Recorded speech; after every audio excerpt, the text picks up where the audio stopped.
Welcome back to pregame.tv. Final Four action on Saturday. Connecticut, Florida.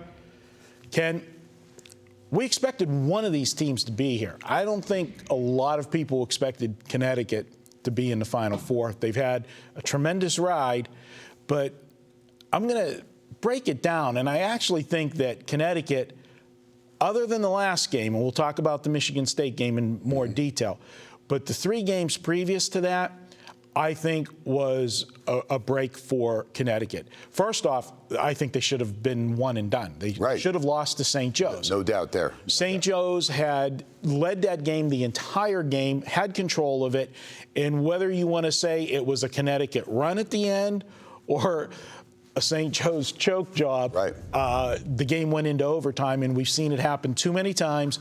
When a team has a big lead, controlling the game, and somehow the game gets to overtime, that team that had the lead, they're toast in overtime. And let's remember, they were down 3 at the end. They tie it, but not with a three-pointer, with a dump inside, a foul, and it was a ticky-tacky foul. A joke. In other words, if you're going to foul that guy down low, you're going to foul him. You're going to make sure, especially not a good free throw shooter in, I think it was Broma that actually went there, and then he nailed the free throw, and the guy's like 50% from the line to put it into the extra session. I knew St. Joe's was in trouble then, but I had St. Joe's to win that game and also to knock off Villanova. And Martelli's boys were playing great ball. So, yeah, it's unreal how UConn, they did this in 2011, too, and I was actually at that Final Four in Houston at Reliance Stadium at the worst championship game of all times with Butler and UConn, and I swear you could have left for a half hour, you come back, the score changed by 2 points. It was the most boring game I've ever watched, but somehow this team is like Rasputin, just doesn't die, man, and it's amazing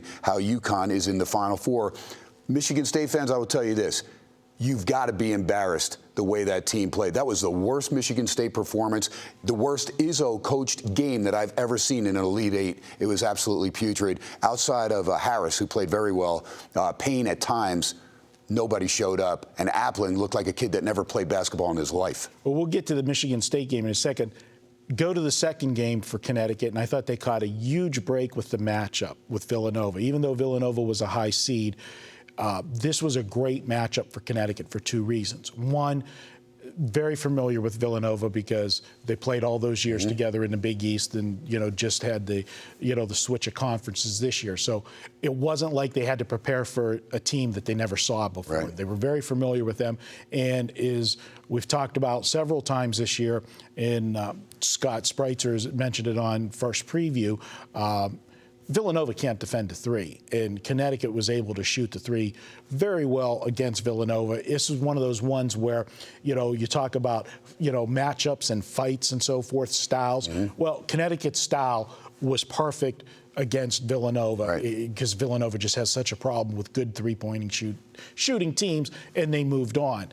The next game, I thought they caught another huge break whenever they played Iowa State. Right, because Niang was out with the fractured foot. Right, that was the second game that he was out, and we talked about second full game.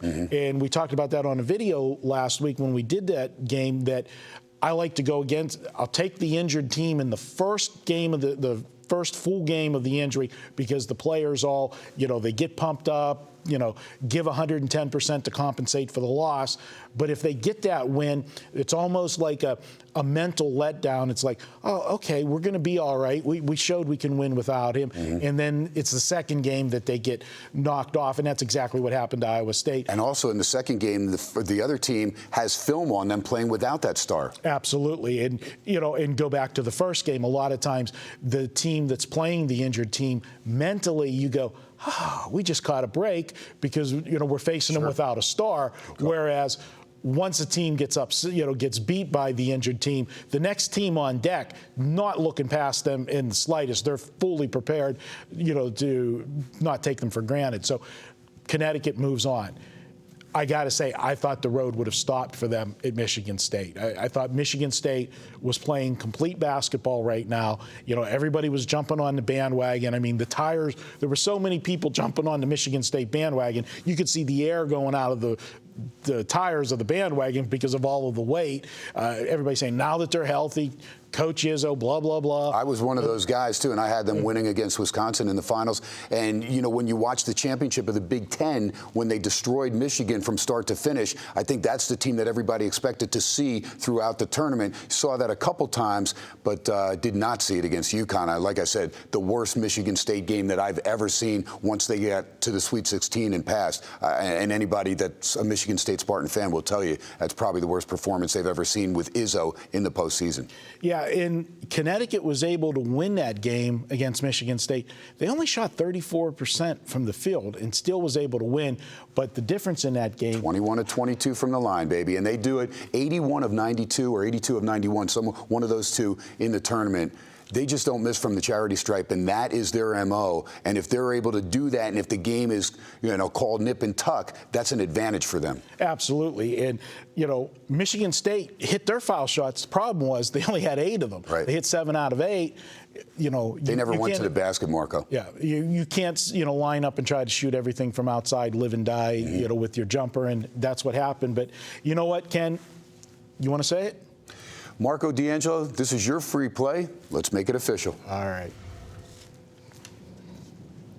Yeah, Connecticut, everything went right for them in the Michigan State game. Even though they didn't shoot well from the field, they were able to get to the foul line, and that was the difference in the ball game. You have an edge of 22-8 at the foul line, and you don't miss, you're going to win basketball games. And I just do not see that happening on Saturday against this Florida defense. This is one of the best, if not the best, defense in all of college basketball.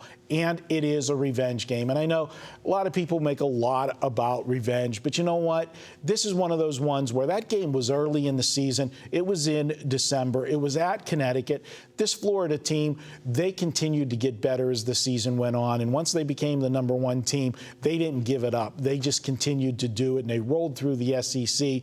We kind of knocked the SEC this year and said it was soft, but as we saw, 3 teams made deep runs into the championship. 2 of them are still alive, Florida and Kentucky. And Tennessee, well, they were a bucket short of still being alive. So the SEC might not have been as soft as we thought it was, and Florida took care of business throughout the season in that conference. I think in this game, they're going to be able to slow Connecticut down. And they got burned in that first game from three-point land. Connecticut was able to hit their threes in that game. You know, given a week to prepare, Billy Donovan and this defense is going to have a game plan to slow Connecticut down and to make them work for their shots, not give them those open looks from 3.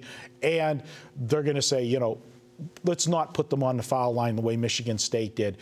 Make them have to earn it by shooting the basketball. Let's not give them charity, because this team does hit their foul shots. And as Ken said, in a close game late, that is an advantage for Connecticut. But I don't think it's going to be a close game late. I'm going to go ahead and lay the points with Florida.